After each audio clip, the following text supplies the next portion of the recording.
Snow lashes the side of the mountain, and you cling to your rope, trying not to imagine how far down the dark expanse beneath you stretches. Above, on the cliff's edge, Darren is pulling on your rope, slowly hauling you up, hand over hand. Suddenly, the wind raises in pitch, howling painfully in your ears. At the same time, you begin to rise faster and faster.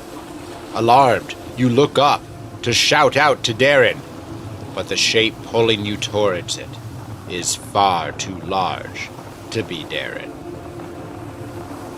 Today on the Bestiary, we investigate a legend that has survived for hundreds of years and fascinates people even today. And no, it isn't the secret of Tyler's special sauce. All right. Hello, everybody. Welcome to the Bestiary. My name is Morgan, and I'm here today with our DM, John. John, say hello. Hello! Tyler. Hello. And we have Stalker joining us today, too. Hi, everybody. All right. So we're here today to talk about the Yeti, which is thematic, considering it is winter. When did you guys first hear about the Yeti? I want to start there. Where did everybody hear about the Yeti? Rudolph. Yes, Rudolph. It's gotta be Rudolph. I feel like I almost certainly watched the Rudolph thing before I started reading about, paranormal stuff and cryptids, but memory-wise, it's neck and neck. The Yeti for me has always, I've actually had this fascination with them. My first experience with the Yeti was actually in a dream when I was young. I had this dream. I had not seen Rudolph. I got to throw that out there. I actually didn't. Had you seen Star Wars, though? Okay, it's very possible that my memory comes from Star Wars because my dream was very much like that. It was in a snowy mountain. I was hiking through the mountain. There was a cave, and hunkered down in the. I think that was hunched and hunkered together. That was hunked. He was like hunked. I'm all hunked. That hunked down in the cave, because I'm going with it, was this creature, and it very much might have been the Wampa, although they didn't really show the Wampa. You get some pretty good in the first Empire Wampa shots. Do you get some in Empire? You get some Wampa shots? For sure. Okay. Yeah, pretty solid ones. Yeah. I know in the remake they did Wampa shots, but in any case, I've never seen the remake, so. And Wampa shot sounds like a drink now. Like let's do Wampa shots, everybody. When we open our D&D theme bar. Come on down to the corner bar. Everybody and get a your Wampa shot. Half off. Half off for winter. From that time on, I've been somewhat fascinated by these creatures.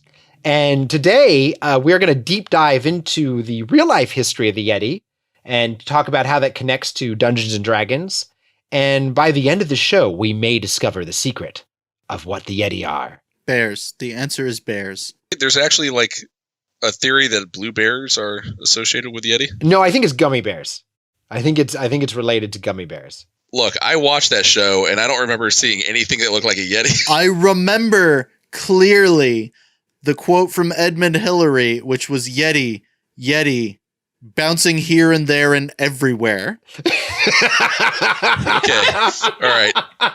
Tyler, I love you so much right now. It hurts. It hurts my soul. So, what do you guys think when you think Yeti? Probably the Rudolph thing, because that's what everybody mentioned. Well, Rudolph was what introduced it, but what really sparked my interest as a kid was the idea of Sasquatch, Abominable Snowman, the Yeti, and all of those kind of things together, and that's probably what really comes to mind is this mythical creature that people think they see, on cold and stormy nights. That kind of classic, everybody's got their mysterious hidden great ape, the Sasquatch and the skunk ape and the Yeti, it's the Himalayan version, the reskinned Bigfoot for Arctic environment. My brain is kind of torn between doing the Bigfoot thing first and then going straight to the Wampa, because for me that was always a Yeti.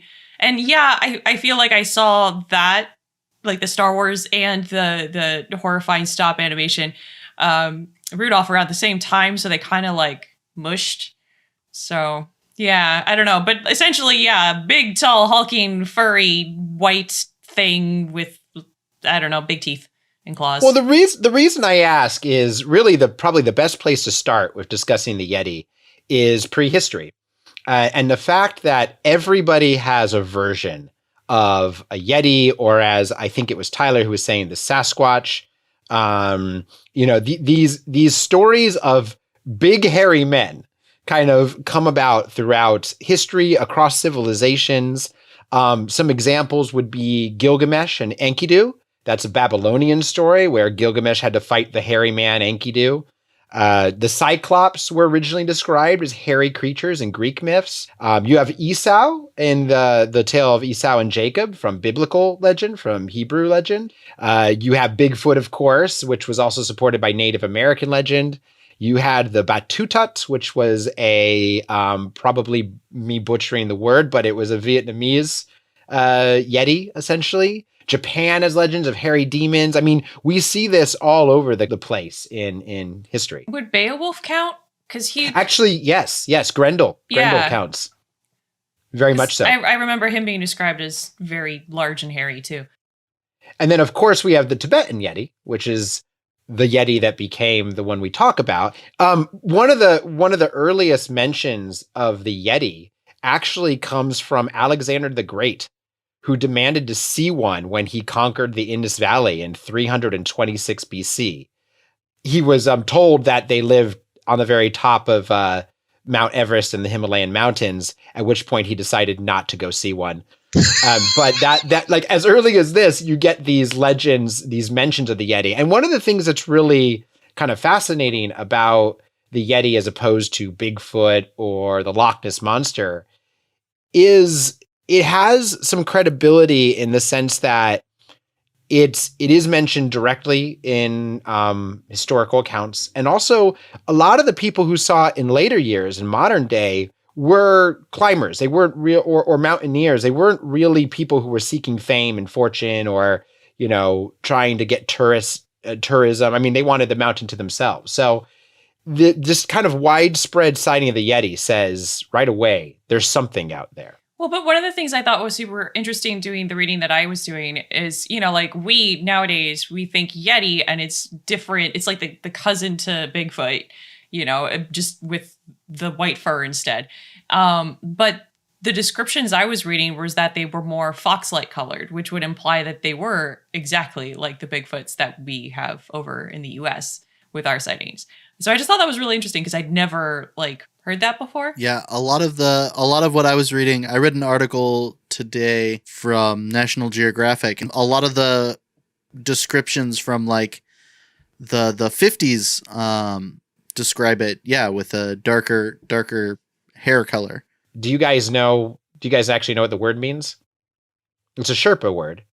Oh, they had it in the article. They had it and all the various There's about half a dozen pronunciations, and I'm not even going to try those. Yeti is the Sherpa word, and it actually means that their thing. That their thing right there. It's a thing. Huzzah! Which I love. There's I love that it's essentially, Yeti those. just means whatever. Whatever that is. The other thing that we call Yetis often is the abominable snowman. And this came from 1921. And it's a mistranslation, isn't it? It is.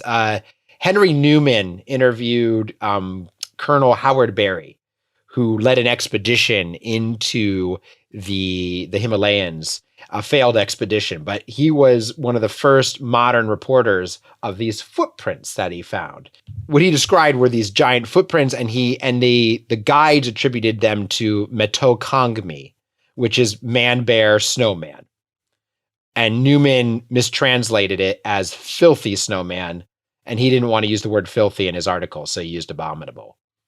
And that's where abominable snowman comes from. I thought that this first guy who saw it, he described them as being like wolf tracks, which is interesting that he saw wolf tracks and then somehow that got translated to giant humanoid creature. I think what they found to be fascinating about it and what kind of spoke to humanoid was the way they were laid out. It was they were set up so it looked like somebody walking on 2 feet, and they were very linear. So unlike a wolf or a cat, where you would see 4 sets of prints, this showed a 2-foot stride. Yeah, but when 4-legged animals are running, they frequently, like, their back legs will land in their front prints. That's how they move. And that was debunked too, at least the idea that they were running, because it was in an area where if the animal had been running, it would have slid right off the mountain. Yeah, it was a very treacherous traverse. But you bring up excellent points. And this is exactly how the conversation around the Yeti went. It was there were actual good scientific questions asked about these things, because they actually, unlike some of the other kind of creatures like a Loch Ness, they had evidence to look at. So they started applying science, like, well, this could be this could be this. And then what's fascinating is the answers that came back were also from the scientific community that said, well, no, it couldn't because of this and this.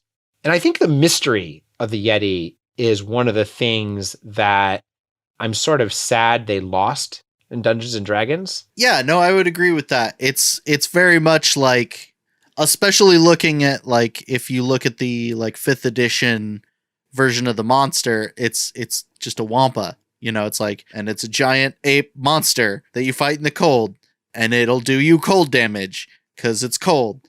But it does still have, like, I mean, they spec'd it for stealth, weirdly enough, which kind of goes hand in hand with the whole, like, elusive nature of the Yeti and the Bigfoot. So yeah, I feel like D&D was basically just, it was like, oh, we'll capture this cultural mythos of the Yeti and just focus on that instead of what it really represented and what it could be. Well, it's interesting because the Yeti is in the first Monster Manual.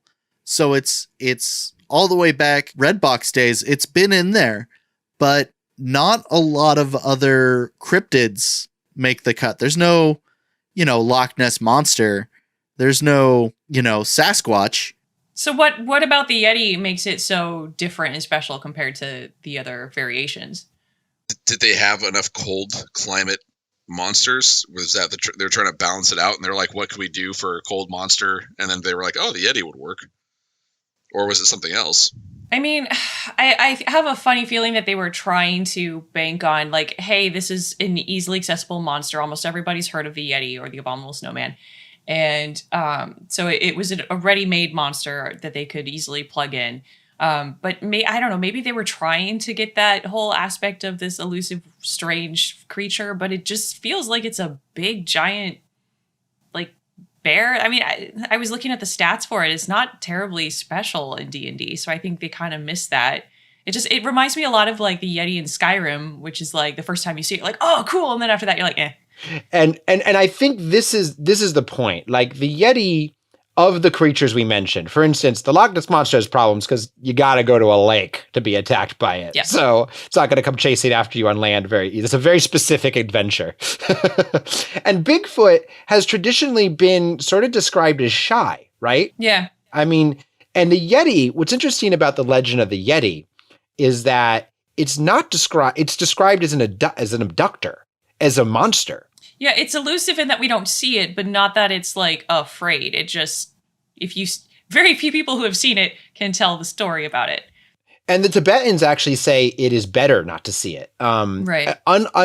Modern people sort of think, oh, the Tibetans worship them as, like, spiritual creatures. And I think this has been contributed to by the Yeti sort of becoming this family-friendly creature in a lot of modern films and movies. I think there's a movie out this year about, like, there's maybe 2 movies. Oh, there was, like, a Bigfoot cartoon film a couple years ago. Yeah. There's 2 of them out this year. Yeah. Right. So they joined sort of the Bigfoot, like, we're family friendly creature. They show up in Monsters, Inc. As sort of a goofy, like, nice character. But the Tibetans very much view the Yeti as a beast and a monster, and someone that not only mauls people and kills their livestock, but actually takes children. And as we might discuss later, this has some bearing possibly in reality, as far as what actually happens on the mountain or happened in the far, far past on the mountain. But back to modern history, my favorite Yeti story happens in the 1950s. and a little bit of history to this. Has anybody heard of Tom Slick? No. No. Okay, I'll lay out the story then.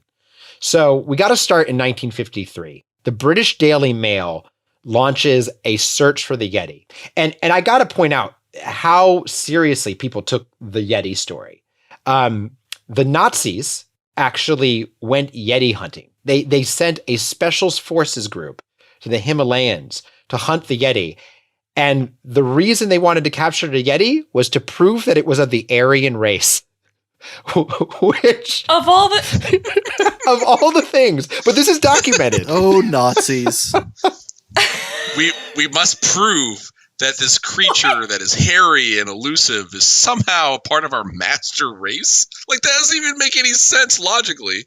I really just hope that they were picturing was a giant blonde monster. Blonde hair, blue eye, I have so many questions. Right. spoke perfect German. Really hate it. Really liked genocide. Yeah. So they went hunting for the Yeti, and after they knew they had to bring something back, right? So they found one eventually, and they actually brought back, which is to this day considered the most like complete version of a Yeti, but it's of course completely fake. It's a very bad taxidermied bear that has dog's teeth glued onto it. This was finally proven just a few years ago, actually. They genetically tested it and proved that it was a mishmash of various animals. They built a chimera, essentially. It was a jackalope. It was the other That's a creature I want to see in D&D. The jackalope? Jackalope. The terrifying jackalope. I think it is in one of the expansions. Wait, is this because it's going to be enormous, or because it's like ferocious? Because like it's a the Monty ferocious Python monster. thing? And then you have the giant jackalope that's like your CR-15, assemble the town to stop the jackalope. But the Nazis weren't the only ones who believed in the Yeti. The American government, and what I've put up on screen right now is actually a copy of a federal document which lays out the regulations of a Yeti, of finding the Yeti. Basically what it says is it lays out 3 rules. The federal government endorsed 3 rules involving Yeti hunting. First, expeditions had to have a permit. Gotta have your permit, guys. Who's releasing Yeti permits? Wait. You needed a permit from the United States government to hunt Yeti in the Himalayas. Yeah, that makes no sense. That feels like a bit of an overreach by the FBI. I disagree. I feel like that's exactly what the FBI would try to do. You want to go somewhere else to shoot? You got to go through us. That's amazing, but that's not what they meant. What they meant was that you had to have a permit to go into the country. You were hunting the Yeti. Oh, okay. There we go. That makes more sense. I mean, that does feel like basics for hunting your cryptids. Don't just go to the country and assume it's going to be fine because you're looking for something. Make sure it's okay to be there first. Well, especially considering that most people were hunting these in Nepal and Tibet and even in Vietnam, which were all places with sort of, China. I mean, these were places with tenuous sort of thoughts towards foreign incursion. The other rule was, and I actually kind of like this one, the beast could not be killed. It either had to be photographed or taken alive. If you shot the beast or killed it, you would be committing a federal crime. On international soil, you'd be committing a federal crime? Yeah. The federal government would consider Yetis protected people. Wow. Protected species? I'm sorry. Are Yetis people? I'm sorry. You can't. What's your purpose for coming here? Oh, I was here to shoot the Yeti. No, that's illegal. I'm sorry. Well, there is a caveat. If you had to act in self-defense, so the Yeti came at you with a knife. It's coming right at us. Blam. I had to stand my ground. That's the law. I showed it my permit, and it just kept coming. I screamed, I'm just trying to take your picture, and then it did not listen, so I had to put it down. I'm sorry. And third, any news proving the existence of the abominable snowman had to be cleared through the Nepalese government because the federal government believed they probably wanted to take credit for the discovery and should be allowed that. Oh, that's nice. how Actually, generous. that's oddly nice of them. Yeah. I know the federal government was a lot nicer in 1959, I guess. Wrong. I feel there's a question not asking, and that's why did the FBI have specific precautionary reasons for Yeti hunting? Like, I have an answer to this. there are no rules for Sasquatch hunting, and that's where the FBI technically has jurisdiction. Like, So the FBI set up something called the X-Files. No, the FBI set up they actually believed that the Yeti sightings were reported by credible enough people that they were probably real. And they believed that it was actually a matter warranting national attention, an issue of national, what was it? A benefit. It could be of benefit to the nation of America to find the Yeti and introduce it to people. You also have to understand at this time, like the FBI and the CIA were sort of playing a game with each other in terms of who had international jurisdiction. And they were always trying to push the boundaries, the FBI, of where they could grab jurisdiction. So there's an interesting history to that. That is probably too long for us to get into today. I'd say But so. it was a bit of a land grab. we could just hashtag Cold War nonsense. We could work in an FBI versus CIA angle into every D&D game we play that involves the Yeti. When you find the Yeti, just an agent pops out of the snow and says, You're not allowed to attack it. Please do not attack it. You can't Cameras attack only. that thing. Did you get a permit to come to this area to be able to look at this Yeti? This takes us all the back to the main point, which is Tom Slick. Tom Slick is this world peace millionaire advocate for conservation, who's very eccentric. He comes from money. His background is in oil and cattle, and he believes that the natural world holds the power to save the modern man. He first becomes enamored with cryptids back when President Roosevelt hunts for the great panda, which was legendary at the time. It was thought to be a fake creature in the 1920s. And the fact that they actually found the great panda, like, he believed then that these creatures, there was reason to believe that all these creatures could be real. And in the late 1950s, Slick launches all these expeditions that he personally funds to hunt for the Yeti in Nepal. And this led to two important discoveries, both of which would later play a huge role in our modern understanding of the Yeti. First, his inquiries led some of his teams to actually move away from the mountains and into the forests at the base of the mountains. And here they found evidence of a primate civilization that was somewhat akin to gorillas. They were finding nests similar to the nests that gorillas were making in Africa. And they found all these samples that they took, fur and scalps and fecal samples. And the fecal samples actually ended up containing unique parasites from an unidentified primate. And so that became a whole new tangent for Yeti hunting.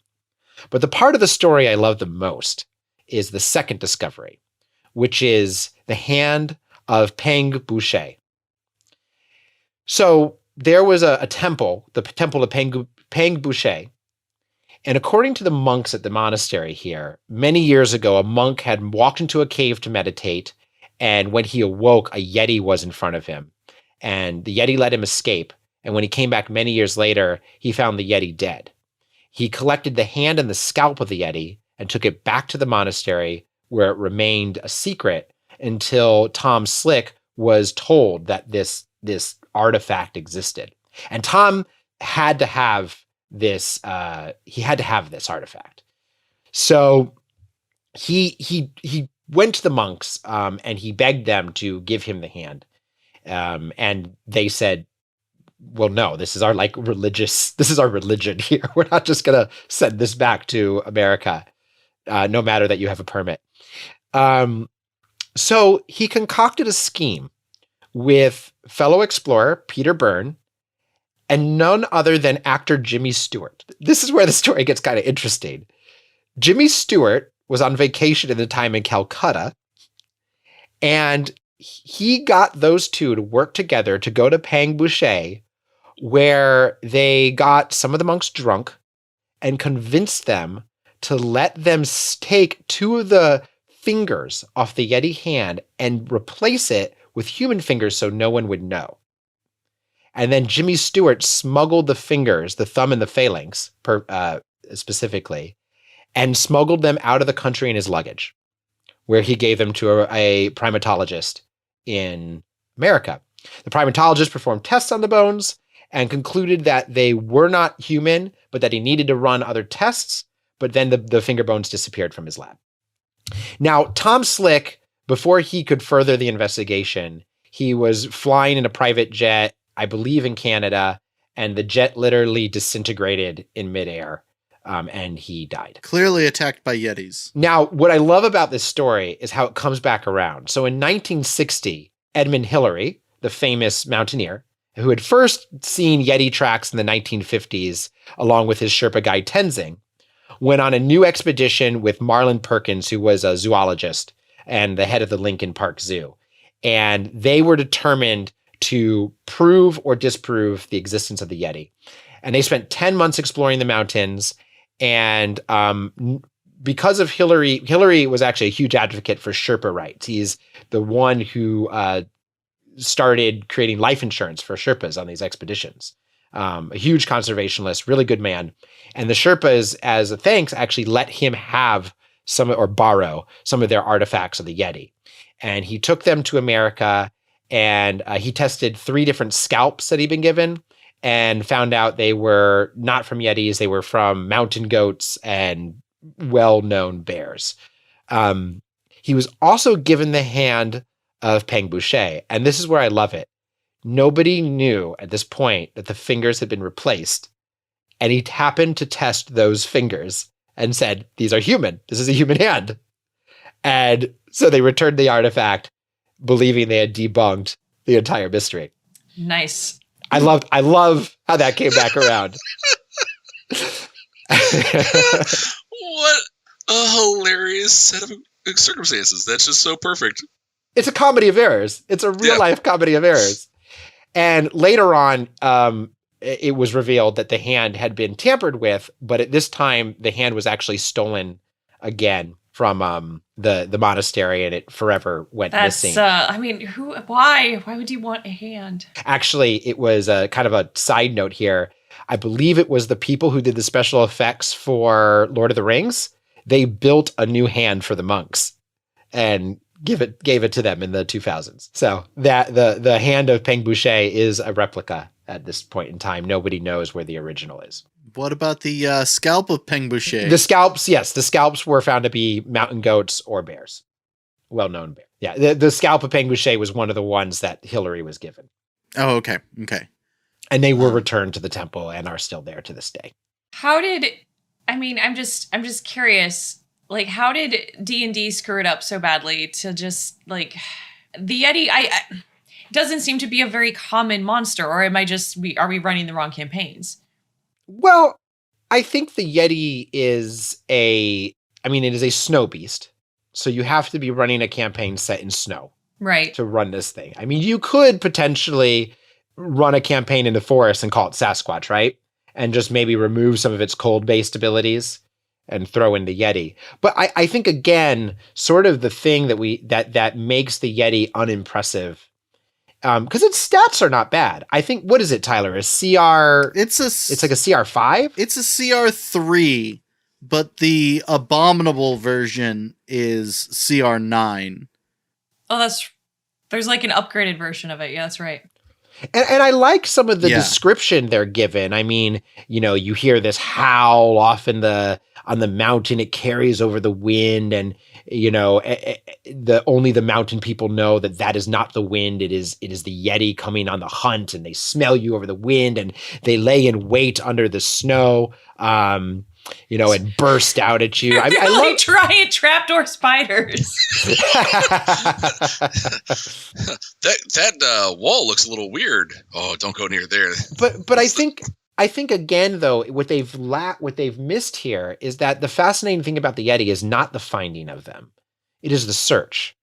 And for me, I would love to run a module or a short campaign where the player characters were actually sent to find the Yeti. Not that these things just were already known to exist as Wampas out in the snowlands of D&D, but like you're actually sent out to find the Yeti in Faerun. And so, you know, like, it could even you're given a quest by some eccentric wizard who is a collector and is like, I know this thing's out there, and like find it for me, and giant pile of gold awaiting you if you do, and something like that.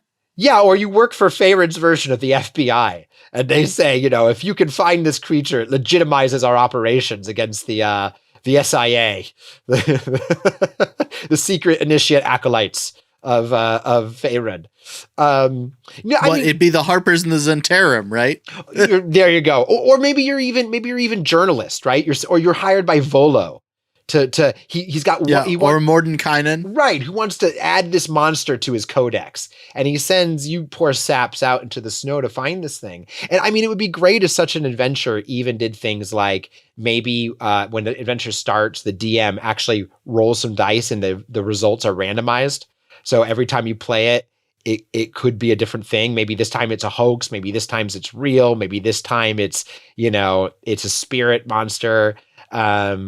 Or maybe it has just a giant wolf that just keeps killing kids, and you're like, oh, yeah, it's a shapeshifter, it's a lycanthrope, maybe it has multiple endings depending on what the players decide to research and explore. But I think what that does for me is captures the wonderful mystery of this creature, and that would be more true to it, I think, than just some stats on paper.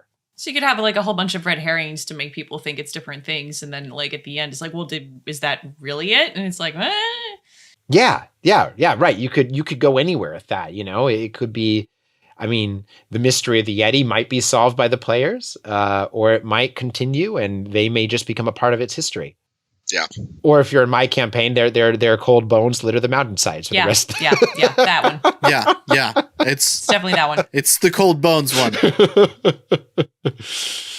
So what I've got up on the screen for those who are with us tonight is a picture of Sir Edmund Hillary with a picture of the Yeti, an artist's version of the Yeti from the time. We believe that the artist rendition was done by a Chinese artist, but nobody's actually really sure. The accreditation to this picture has been lost. It should be noted that Edmund Hillary later in life rescinded his belief in the Yeti. Well, he did that right after this campaign. Oh, did he? Okay. Because this was the campaign that for him, he said it is not he said that he believed there was some creature up there, but that he believed it was sightings of mountain goats and bears, just like the testing on his samples showed. Mm-hmm. But that was it for him. And in fact, he said he regretted adding to the legend because he felt like it drew people disrespectfully. It drew the wrong type of people to the Himalayas because he loved the Himalayas. Yeah, he was a huge conservationist. But since that time, starting in 1964, you do get the Rudolph the Red-Nosed Reindeer, the most terrifying rendition of the Yeti of all time. It's amazing that all the way back in the 60s that we had this perfect analog to the perils of cocaine.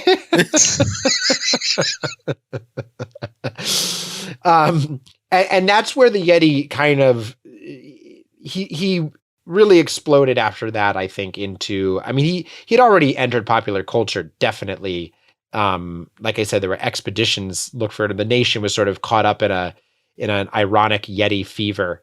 But Rudolph sort of secured him as a creature you could use in advertising and children's media and all sorts of things. There's some stories that say that the Grinch was actually based on him.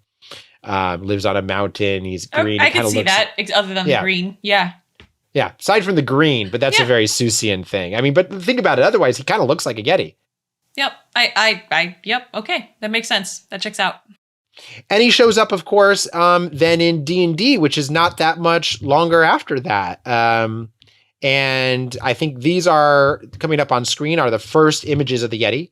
in the D&D 1 and D&D AD&D books.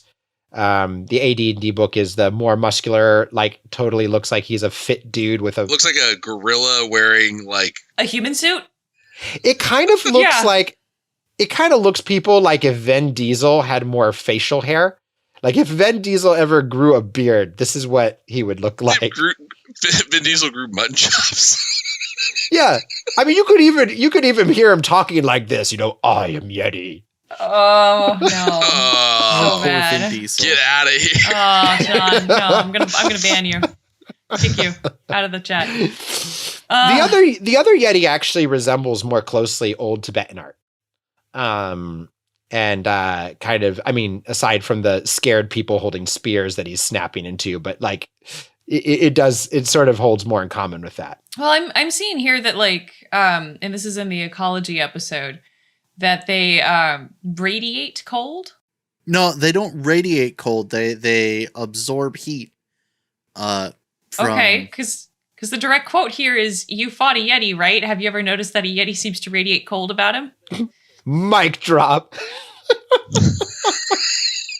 Well, read a little bit further, because there's a whole explanation in it about how nothing radiates cold. Cold is an absence of heat. No, I do think Tyler is right. I think they clarify in the at the end of the article in some of its addendums for the D&D or the DM.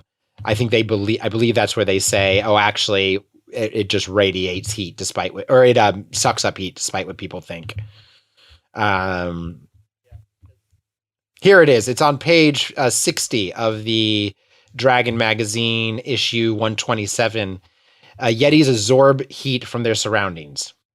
If grabbed by a Yeti, a victim suffers 2 to 16 hit points of cold damage, which I believe they got rid of in the modern one and replaced it with this like chilling gaze. Well, they had the like fear thing, like it could look at you and you'd have to roll versus a save versus fear sort of thing. But the cold was dealt to you by the grappling. Was the fear thing in older D&D? This is in the ecology. Oh, okay. This is in the ecology article. Gotcha.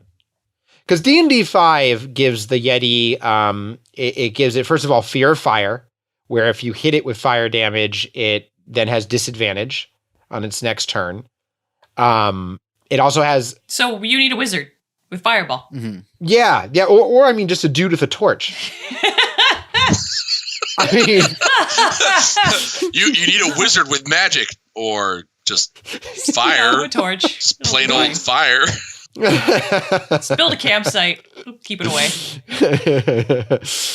Just have the barbarian run up and drive a torch into it, and then everybody else just beats it with a torch. Everybody else screaming runs away. And but he does get this chilling gaze, which is a little odd. Because this I don't think comes. Tyler, did you see this in any of the other editions? This chilling gaze where he can like look at you and you get cold? No, like I said, I feel like that's a combination of its old grapple ability to deal you cold damage. They missed a trick not calling that the cold shoulder.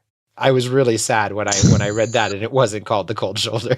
Of course you were. Oh. And then the abominable Yeti gets a cold breath. He breathes ice. Oh, so they upgraded him pretty significantly.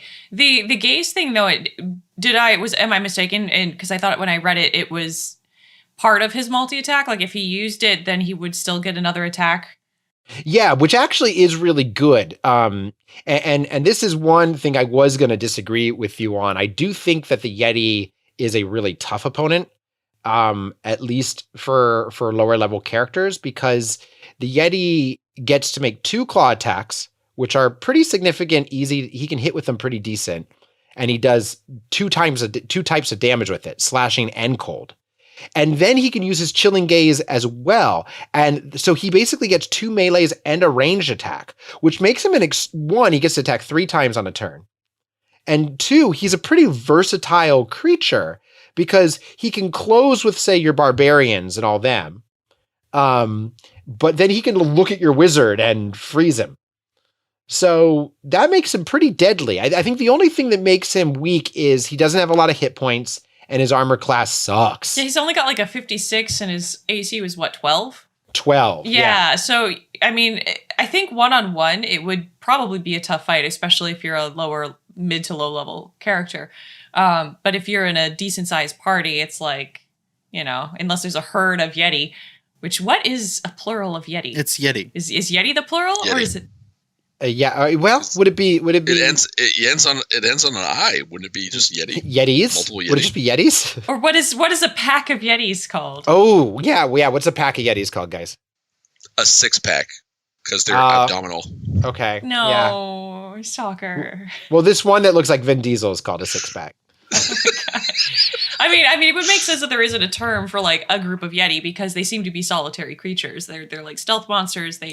Although this one seems to be harassing a village, so like, do they hang out like super far away in the wilderness, or are they like on the fringes of society, and that's why we keep getting these random glimpses of them supposedly in D&D? The ecology article claims that they do keep kind of a family union, although they abandon their children after 2 years, so their children have to like learn how to hunt, and then they can like learn how to feed yourself, and then you can come back.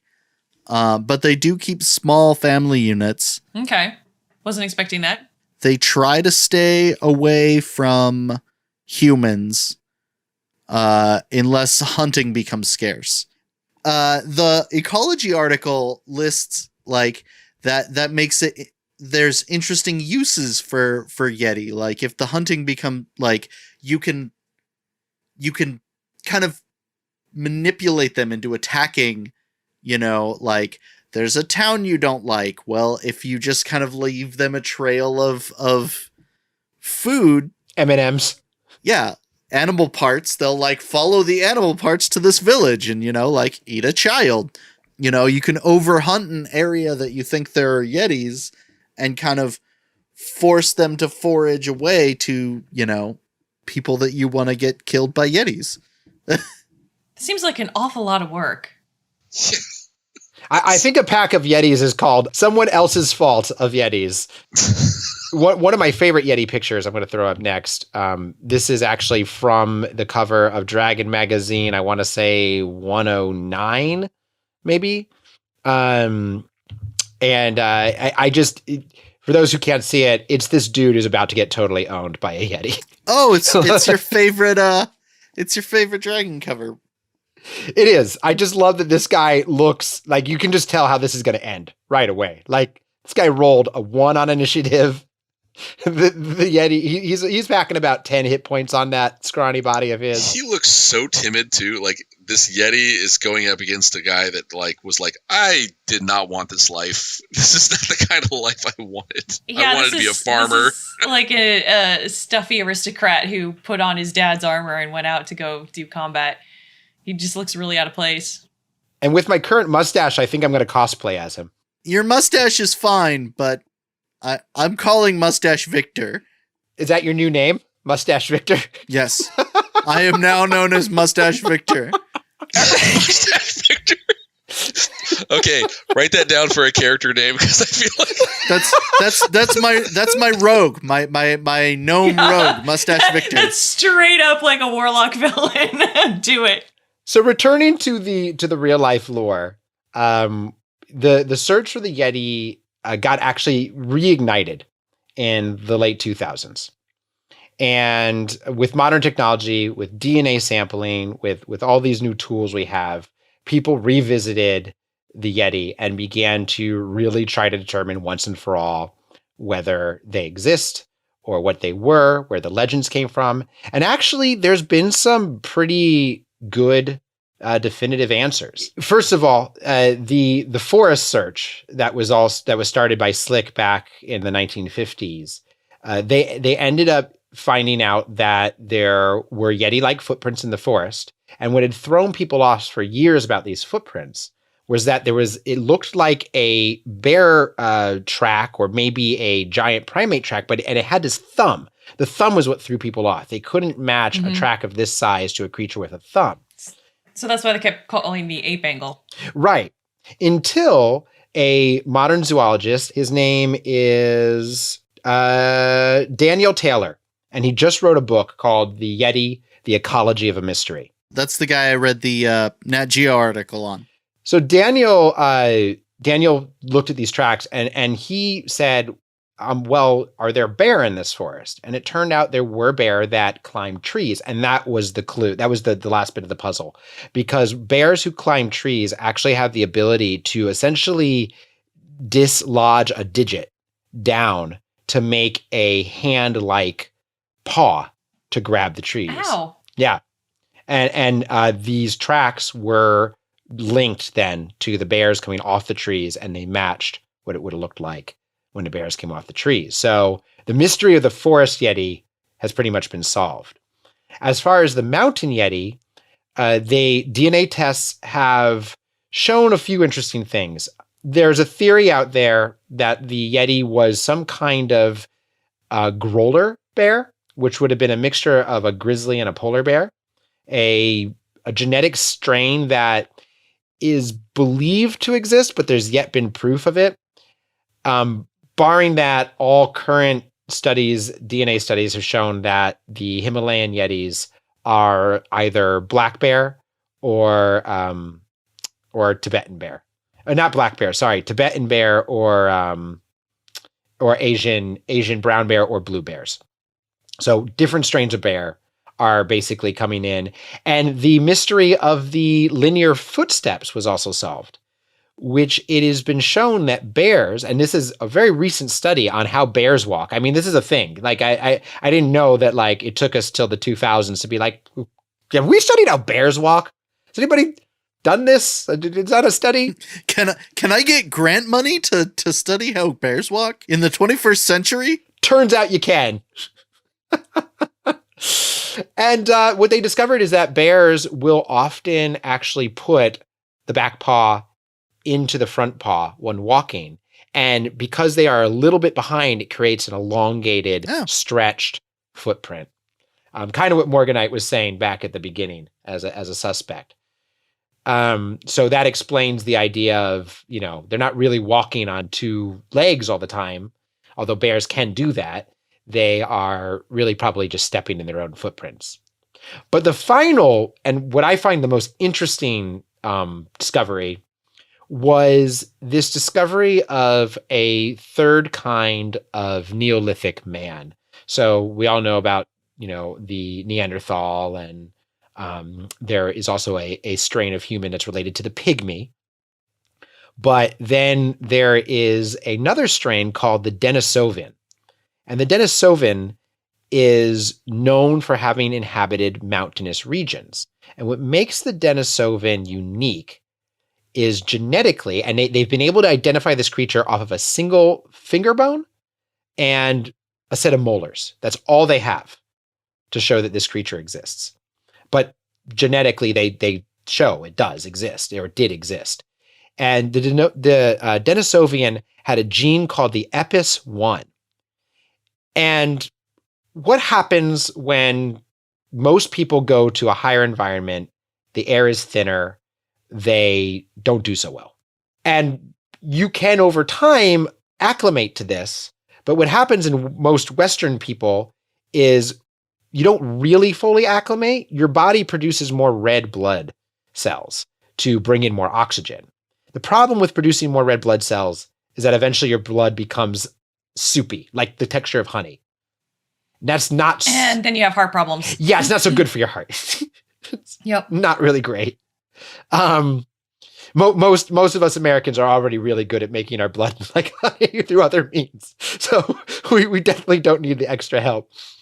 But the Tibetans and Sherpas and people who live in the Himalayas don't have this issue. And neither did Denisovians. And so they took DNA samples from Sherpas and found that 100% across the Sherpa bloodline, they also have the EPIS1 gene. What this proves genetically is that the Himalayan mountain people at some point in the past had to breed with the Denisovians. That's where it must have come from. There must have been interracial breeding with these creatures. And based on studies of other primates of the time and ancient stories that the Tibetans tell about the abominable snowman, what they think happened was the Denisovians actually stole babies, and because they were probably not a very widespread species themselves and did not have many young themselves. And so they would steal babies, raise them as their own, and then eventually, of course, breed with, this would happen. And that's where the modern day Sherpa probably has ancestral roots in. Also explaining some of these oral tradition stories of hairy men who steal babies in the night. I can imagine people saying, like, I don't want to be associated with being, like, crossbred with some other human group, even though obviously there's that was Neanderthal to be fair DNA and European, so it's not like it's that unique. It's a really long time ago. Hey, people get touchy about stuff. I'm just saying. I had a Denisovian in my family tree. No, I didn't. Back again. We didn't. No, we didn't. We're purebloods. Okay. I see. I wouldn't be that upset because I wouldn't want to have like height issues, like where like blood issues at high high altitudes. I can't talk. High altitudes. I'd love to have that ability to like just be fine. I mean, I'd climb mountains all the time instead of, breathing heavy when I'm walking upstairs. It's actually really cool. This Epis 1 is one of the few examples of an actual beneficial mutant gene within the human within human DNA. Like it is it's kind of a superpower. It has no downsides to it. It literally just lets you process oxygen better. And it exists in these people and not in the rest of the world. I'm a little jealous. And it only came from the Denisovians. It's the only place it's been identified as a historical reference. It did not exist in Neanderthal. It did not exist in the pygmy. I don't know the scientific name for it, so I apologize. But the pygmy people did not exist there. So yeah, kind of that's how they were able to solve this mystery. Was they knew that it only existed here, and if it showed up in these people, they had to have ancestry. Crazy. That's just crazy. Well, do we have any questions on the chat? I actually have a question, since we haven't really talked about the D&D ecology. Like, what do they eat? what's like? Obviously, they're up in the mountains, People. But like, they're carnivorous. They're carnivorous, so they prefer any meat they can get. Preferably herd animals, caribou, reindeer, that sort of thing. Bears, if they have to. Humans, kind of a last resort because humans fight back. Yeah. And we're bony. Not much meat on our bones. Tyler, can they scavenge? Like, if there is not food, will they scavenge for food? I didn't find anything that supported that as a hypothesis. Everything I read said kind of pure carnivorous ape bear. Okay. I did read in the second edition Stalker, to add to your question, any living creature not of its family is considered potential food, including other Yeti. So they will cannibalize if they are very hungry. And I mean, how do they breed? Do they? Is it just like any other great ape, essentially? Yeah. Well, I mean, do we need to have this conversation with you, Stalker? Look, I don't. This is how I learned. I don't know how. every time I Google, weird things pop up, and I get really disturbed. Did you Google primates mating? Great ape mating, and it did not go well. I can tell you. No, I just like. Is there anything unique about them that's not like? Is it just a typical great ape, like breed outside of the abandoning their young, their mating structure is mating and reproduction structure is all very similar to primates. So it's more of like a pack thing than a monogamous pairing of any sort. Yeah. Oh, that is a good point, actually, because primates. They have like a leader. They have like an alpha, right? Who impregnates as many. That is really interesting. Second edition on Habitat and Society says a family usually consists of an adult male with 1 to 3 females Okay. and a 50% chance of 1 to 6 young if females are present. 50% chance. Those are good. Those are pretty good odds. I like that. And 1 to 6 young. So they actually do have a pretty big family. Litters? That's a lot more than I was Yeah. expecting. For some reason, I had this, like, I mean, and maybe that's the us real life mythology that they're super rare. But apparently they, little clans everywhere. So My other question for Tyler is, considering that these creatures do inhabit areas where food is not plentiful, we have to assume that people have eaten them. What does Yeti meat taste like, Tyler?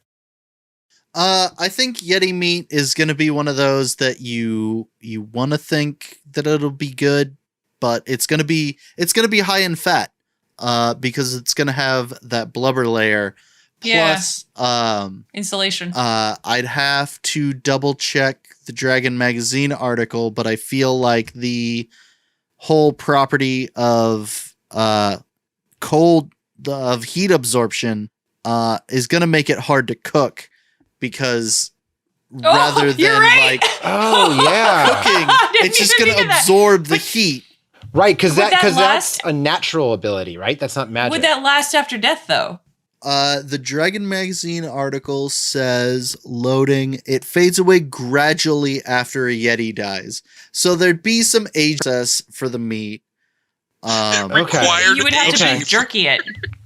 So lead us through this process. So as a cook, you get this Yeti, you age the meat so that you can cook the darn thing. Mm-hmm. And then what's the best way, Tyler, to cook something that's so high in fat? I mean, do you cook it like a duck? Do you roast it? It's gonna be more similar to bear, so you're probably gonna want to grind it and season it heavily and make it into a sausage. The answer to any meat that's hard to cook, just grind the shit out of it. It's gonna be tough. It's gonna be carnivorous animals are interesting to eat because of the flavor profile. So Explain that a little bit. What makes the flavor profile different? I'm talking out of my ass here. I'm trying to think of what other carnivorous animals we eat, and I'm I got a question from Mamba. Can Yetis speak other languages? Like, can they speak? Do they have what's their intelligence level? Intelligence, it kind of varies throughout. In early editions, they list them as being more intelligent, but I think that was early edition's attempt to kind of show that they could lie in ambush, they could lie in wait, they could set ambushes and things like that. The modern Yeti is an intelligence score of 8, which is animalistic. It speaks one language, which is listed as Yeti, which I'm not sure if that's I don't know if that's like a Pokemon thing. Okay. Like they just walk up and they go Yeti, Yeti, Yeti, Yeti, Yeti, Yeti, Yeti, Yeti. Or if it's kind of like, Oh my God. or that's a very beautiful language where they walk up and they go, and they sort of sound like something off The Mandalorian. I don't know. I know Yeti's not one of the usual languages a player chooses. I'd go with no. Is that an option? I just want to know. Because I kind of want that now. Well, tell you what, Stalker, next character you make, it'll speak only Yeti. It's going to happen. Great. So you wouldn't be able to actually go out and just talk your way out of a combat then. It's going to spring a trap on you. It's going to maul you to pieces. Oh, I was going to say, if they're an intelligence level 8 and they have a language, it's probably just enough to this is my territory, stay away. Not this is let's have a conversation about why it's my territory. So you're probably not going to be able to talk your way out of it. Well, no, I'm just thinking about player styles, because there's definitely some people that I've talked to who play D&D who always try to charm or, decept their way out of everything. I mean, I was guilty of that for a little bit too. And just sometimes, but it's going to hinge on can the creature actually communicate. And in this case, if there's a language barrier, it's just going to be meh. And again, I go back to, I feel like an encounter with the Yeti is so much more interesting if you are hunting it and it's a mystery. much less interesting if it just jumps out of nowhere and attacks you. Because that is just a fight, right? I mean, that's kind of like you're saying. It's like, you're not going to talk your way out of it. You're not going to Yeti your way out of it. But could it be something like the Behir, where it just kind of like picks off your party one by one? But going back to the Behir, which is what episode 2? If anybody wants to go back, listen to the Behir. The Behir is as we described, it has devious thoughts. I mean, it has the ability to rule nations and set plans in place, and and converse with you, right? We talked about that. It can actually converse and listen and make deals. You can trade with a Behir. It can get you in a bad situation. I think you're pointing out, like in the Yeti case, it is just going to burst out of the snow and rip your face off and freeze your wizard. And so, like, where is the more and more, the more I play Dungeons and Dragons, the more I run these games, and I don't know if you guys agree, the less I'm interested in it as a tactical combat system, and the more I'm interested in it as a ability to create sort of atmosphere and story and challenges, sure, like fighting challenges that you have to get over. But the Yeti seems so much like a random encounter to me, unless you make it the head of a campaign. Yeah, it would have to be a major focus. Otherwise, it's just it's gonna pop out of the snow and maul your face. Yeah, that is very much how it's written in 5th edition. Unless you treat it like it's mythos in like culture, where it's like elusive, and then you have it as a side quest. But even then, it's still, you're not being true to the 5th edition style. Well, I think if you're going to use a Yeti, do something interesting with it. Take the 5th edition stats, but make the Yeti, make it a hunt for the Yeti. Wampa is asking if its wisdom is high. Its wisdom is, I have it right here. Its wisdom is high enough to give it some perception bonuses. It's a 12, which is a +1. But that's not like, this thing isn't praying to the gods. Although now that I say that, a Yeti paladin, guys, Yeti paladin. I said I wanted to speak Yeti. That should be a character. That reminds me, and I have a picture of him coming up, Umaru from Final Fantasy VI, which is probably my favorite use of the Yeti in pop culture. Oh, of course, right? Yeah, totally. Super side character, one of the most hidden characters in the game. Was he a paladin? Well, I always felt like he was a... No, he was like a Yeti berserker. Yeah, there's sadly less depth on the Yeti than I thought there would be, considering how much lore there is, just mythology with us. We've got children's books all over the darn place. There's a really terrible romance series I just discovered, and tell us about that. I know you got it. No, hold up. I got to hear about Morganite's romance with a Yeti. I did not have a romance with the Yeti. Excuse me. Oh, I thought this was a live blog. No. No, it's a series of little short books called Yeti Ware, and it's a romance where... Wait. Yeti Ware? Yeti ! Where ? That's the title. I know, it's fantastic. I'll kind of like do a quick summary of the It's kind of like that series I loved as a child. Waldo, where? Where's Waldo? Yes. But yeah, so these two characters, they meet on a midnight moon and are locked in an industrial freezer for Now, when you say they meet on a midnight moon, is it like... On the night of a midnight moon, Okay, so it's not Star Wars. No. And they're locked in an industrial freezer, and she gets really turned on because apparently that's something cold does to Yetis, and she's the Yeti, and they bone, and... it ends happily, apparently. But yeah, I just was like, what? How did you end up locked in a freezer? And what? Yeah, so I just found that doing research on Yetis, guys. Just be careful. But there's plenty of like Yeti and Bigfoot kids books that are really cool. Also, there's a choose your own adventure book called The Abominable Snowman that I really want to read. Yes, I've read that one numerous times. Is it good? It is, it does that thing that I love about old choose your own adventure books, where it's like, your adventure, you can end up like never going into the mountains. And, like, oh, I know. You can die like rolling out of the bed and you fall down a flight of stairs and it's game over. And you're if like, I remember, that's one of the ones where you can give up the search for the Yeti on like page 3 and just go look for something else and like have a whole other adventure.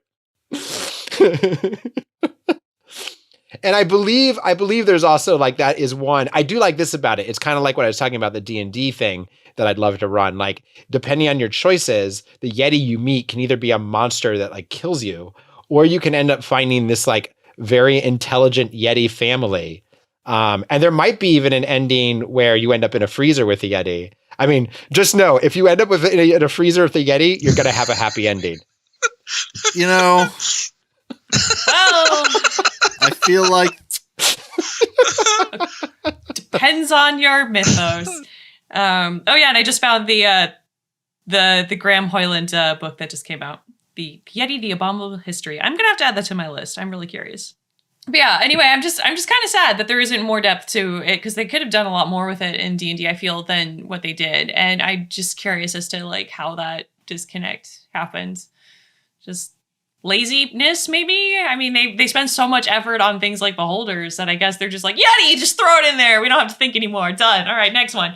I think you're right. I think that is the problem here, is that, you know, I think we covered like the unicorn, for instance, which they came up with a whole, I mean, that's a mythological creature, yeah. But they came up with a whole story for how it exists in Faerun and other D&D worlds.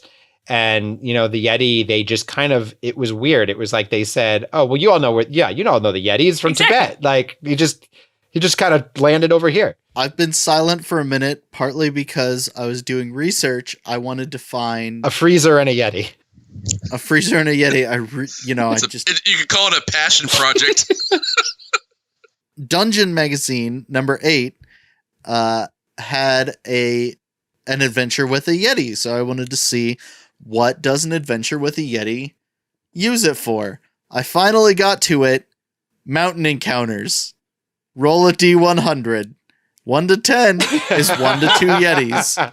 So it really is designed to be just one a of random those, like, monster encounter. Yeah, you are in Icewind Dale trying to find Drizzt. You're out in the Icewind. A Yeti appears. So then are we in agreement that like something that a DM could do to make the Yeti really interesting would be to like give it that air of mystery and kind of create a choose your own adventure style run through a town where there's this weird mystery, kind of like I'm having flashbacks to Carrying Crown and just like all the various side quests that we were running. And you know, if you didn't do the right side quests, then you'd end up discovering a snow leopard instead and that kind of stuff. So is that kind of, are we on the same page with that?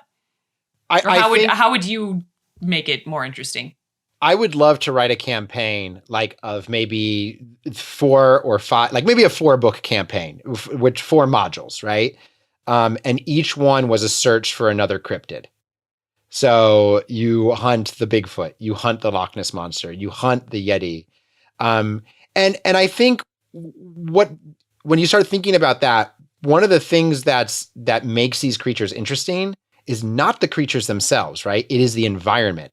Like, what makes the Loch Ness Monster scary? It's not necessarily the monster. It's this giant, dark lake out in the middle of nowhere, and you don't know what's in its depths. What makes Bigfoot sort of tantalizing and scary? The woods, the unexplored woods, you know? What makes the Yeti scary? It's this environment that's very harsh to humanity. I mean, it's very difficult to survive there, and our imaginations go wild. We go, what's out there? And I think that is, in some ways, why the search for the Yeti has occupied humanity for over 100 years now, is because in some ways it is a search for a hope that mystery still exists in this world that we continue to explore every nook and cranny of. And the more we explore it, the less of that mystery there is. And the Yeti is one of those things that I think the legend of it, we don't want to let it die, because if it goes out of the world, so does some of the mystery of our own environment. So Tyler and Stalker, what would you prefer an encounter to be? Oh, I wanted to pop out of the snow, freeze my wizard, and rip someone's face off. Roll. I want to be the barbarian in that scenario where everybody is getting fucked and you just get a hero maul this legendary creature. And then maybe as it dies, it says something in common. And you're like, oh no, maybe I killed this beautiful random thing and no one will ever know. I would make the Yeti more intelligent slightly. And while it would be something like, oh yeah, it definitely eats animals and it might like kill, herds and stuff like that of goats. It wouldn't necessarily hurt people, but you can't prove that because there's too much like mystery around it. And so I'd make the encounter more engaging on the player interaction as opposed to combat. So just kind of exaggerate the existing Yeah, the story that you hear is what 5e tries to paint it as, but what it actually is more slightly more intelligent. It's able to communicate roughly. It's clearly not trying to attack people unless it's defending itself. And most of the people that are going missing because they're falling into crevasses and stuff like that. Right, there you go. Like, where'd old Georgie go? Yeah. Oh, he's at the bottom of it. And then it leads you to this like pile of dead bodies in this one crevasse that like people keep falling in because they're trying to hunt it.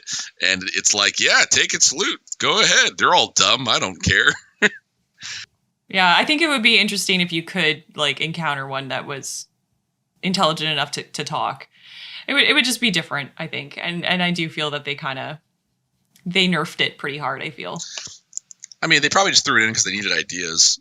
Yeah. I mean, that's just what it seems like. It was just a easy, already made monster. Like, everyone knows what it is. Let's just pop it in D&D. Which is, again, disappointing considering all the other imagination we've seen. Mamba has one last question. What would a difference between fighting a Yeti be compared to a polar bear when it comes to an encounter? More specifically, if the target failed to do or have a good perception check. Well, I think Mamba that the polar bear would be a very different fight. It's a much lower CR, I believe, than a Yeti. But one thing you could do if you want to make your polar bear fight more interesting is replace it with a Yeti. I mean, at least that adds some fantasy flavor to your world rather than killing an endangered species. Mamba suggested putting it in the water so that it could like grab players from beneath the ice. Now, see, that's a really cool idea, Mamba. Like, I do love that as a battle scenario, because then you're dealing with like their danger is getting pulled beneath this ice and trapped under the ice. That's a really cool use of environment. Strength check. Yeah. That does play in, if you're in a situation where Yeti combat is likely, you're in Icewind Dale, you're in the spine of the world. If we're in the Forgotten Realms, you're in these super dangerous places. Like, you're already in combat against the environment. You might have levels of exhaustion. You might be losing hit points regularly because you lost one of your fur coats, and now you're slowly dying because you're getting hypothermia. Now you have to fight.